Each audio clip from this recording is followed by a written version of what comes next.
I'm Bernhard Haberfelner from Bavaria Sonor.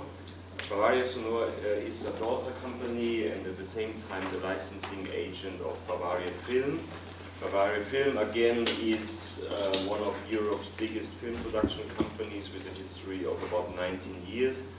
History in filmmaking, which looks back to productions from Billy Wilder, Volker Schlöndorff, production with Liza Minnelli, Wolfgang Petersen, and so on.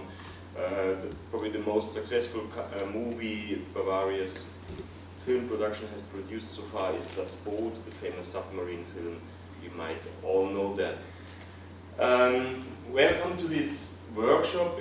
It's a workshop, so please do not hesitate to answer all your questions in between. And I must say I haven't chosen this title by myself. It's called How to Sell to Merchandising Wonderland, and I would never talk about a Wonderland. I'm still looking for that Wonderland. It's a bit exaggerated, it promises a bit too much. And I would also not choose the word merchandising. Merchandising is actually the result of our work. I'd like to talk about licensing more. Licensing for me is the process which at the end leads to merchandising products which you can buy at the shops, at the retailers.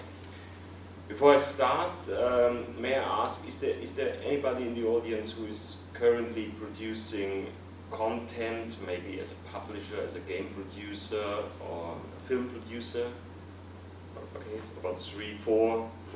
So you actually probably interested in the question: is your property suitable for licensing, and what as a licensor, what do you need? How you get prepared for this kind of business? What you can expect from this business, and that's what I want to talk about.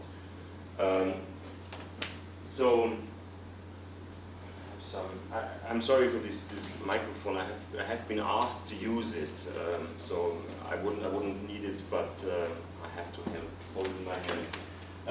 So again, the purpose of this meeting is to make yourself a bit more familiar with the process of licensing, a bit more familiar with the procedures, with the routines and the standards. The most important point is in the middle of this chart. It is to get an understanding of the revenue model and adjust your economic expectations. So, coming back to the title of this workshop, talking about Wonderland, that's just the case in with very few properties. And so I think we have to get a real picture of what you can earn with licensing and what the average licensing deal means, etc. I want to talk about how you, as a potential licensor, can be prepared for the big task which lay ahead of you, for what you have to do before you start the business, and where you can get help and whatever. And then, last but not least, to learn about the risk and also the opportunities of this business. First of all, I don't know. You might quickly or you might briefly tell me what you do as a licensed content. Can you tell me what you're doing or what you plan? Yeah, would you? You said you're planning a property or... Well, I publish some graphic novels. Okay. And it would be great, in addition to the income from selling the actual books, to also sell games, figurines, whatever. Okay. Is that a local property? It's a local property at the moment. Where is it from then? From the UK. From the UK, okay. Yeah. And may I ask you as well? We are a studio in the Philippines, and we have so many programs that come out on TV. Okay. So we're thinking that it might be good if we could also merchandise them. Have they been sold to Europe or outside the Philippines? Mostly just in the Philippines. Okay. And may I ask you as well? Yeah, I work in children's content, so we have children's characters for books. For books, okay. Good. So the first question, I mean, it's publishing and it's film production, animation, I guess. And so the first question you have to ask yourself is: the audience big enough? So do you have a target group big enough to make the whole thing work and to I mean, have a good relation between the effort we put in and the potential outcome. Talking about animation, for example, imagine children animation, not a series, just an animation, a theatrical film, who is not 3D, it's not Disney, so the average audience maybe in Germany, in a country like Germany, is 500,000. Maybe if you are happy, then it's a bit more, it reaches 1 million, and if you put a lot of P&A in it, but let's talk about 500,000. Would you think that is a figure big enough for a licensing program? Do you think that if an audience of 500,000, 500,000 gets in touch with your property on screen, would that trigger a licensing program? Just vaguely, what do you think? Would that be enough? It's difficult, I'd say. It's difficult. So take half of these 500,000 away, because that's the parents who accompany their children. So then you have an audience maybe of 250,000 or something like that, you know. So I can't provide you with any realistic figure. I can't say it's licensing program starts with 500,000 or whatsoever. But you need, I think you can follow me, a certain audience, a certain figure, and then you have to ask yourself, at the end, do they really want to sell something, buy something? Do they really want to have the T-shirt?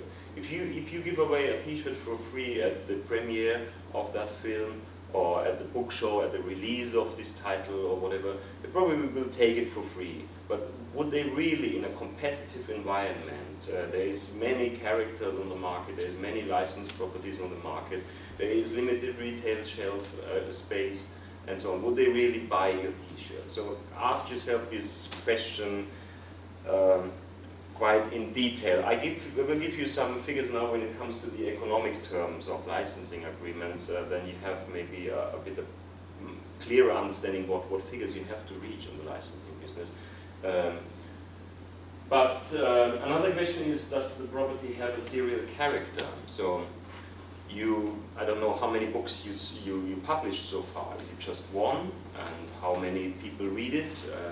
How many people bought a copy? Or you can ask yourself this question as well. But it is easier, of course, if it has a serial character.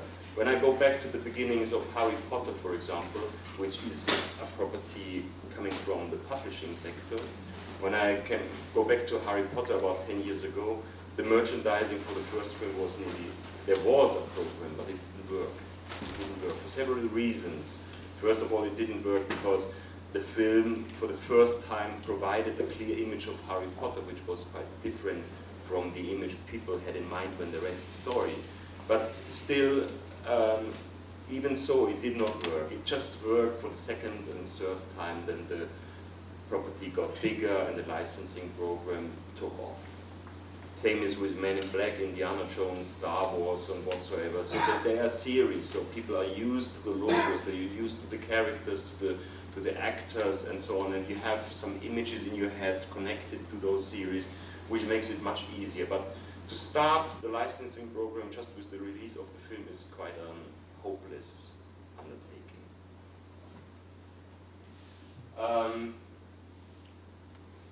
I was just recently, if you plan on animation with pigs, for example, it's difficult to license that because there is so many pigs in the licensing, in the animation sector. There is Peppa Pig, there is Olivia from Korean Entertainment. So pig is not a unique character. It has to have something very special to attract an audience and to trigger the sales of merchandising. Same is with live film or whatever. If you deliver just pictures from a farm life or whatever, this is not suitable for licensing. You need some strong images. You need something to put on the products. You need something which creates, I would say, an emotional link between the property and your fan and your audience. And of course, what kind of merchandise is suitable? I give you an overview about the merchandising categories later on. But of course you have to consider this as well. There is some do's and don'ts for some licensors. For example, the BBC doesn't allow to license sweets. So no candies, no sweets, nothing, no lollipops, no chewing gum, etc. This is the food policy. Others, the best example always is lighters. Do you allow lighters? Lighters, I mean, you can light a candle with a lighter, but most people light the cigarettes with a lighter. So this is something you have to consider. And then the most important question, are you self-prepared? And this is a bit the more tricky question. So given the fact that you produce something, a game, a book, series of books, an animated film, or another kind of film, you want to license it, you need to do your homework. And the basic element in this homework is the legal framework. So you have to protect your property. You want to do business with it, and if you give away licensing contracts to licensees who produce items with your images and your artwork, then you have to protect them as well. You have to register your trademarks in the different product categories, in the different consumer good classes. You have to provide contracts. So you probably don't have such contract in your office, I guess. You need a licensing contract, something which has been tried and tested and which works and which actually is a legal document securing a chain of rights from you to the licensee. If you work with an agent, you need an agency agreement. Do you have that as well? So that all costs money. It's legal costs. It's expensive. You probably, as a publisher, or you might have such kind of licensing agreement. As an animation studio, you might not have such kind of agreement. So that is the first task for you. The other task is artwork. Those who produce merchandising, the toy manufacturer, the apparel company, the promotion partners in the food business or whatever, they need images. They need pictures to put on the products. At least they need a logo in a high resolution or whatever. Do you have that ready at the beginning?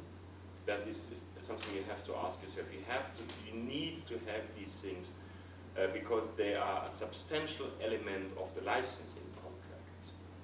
So, and when you don't have to, you need them just about a year before you start a licensing program.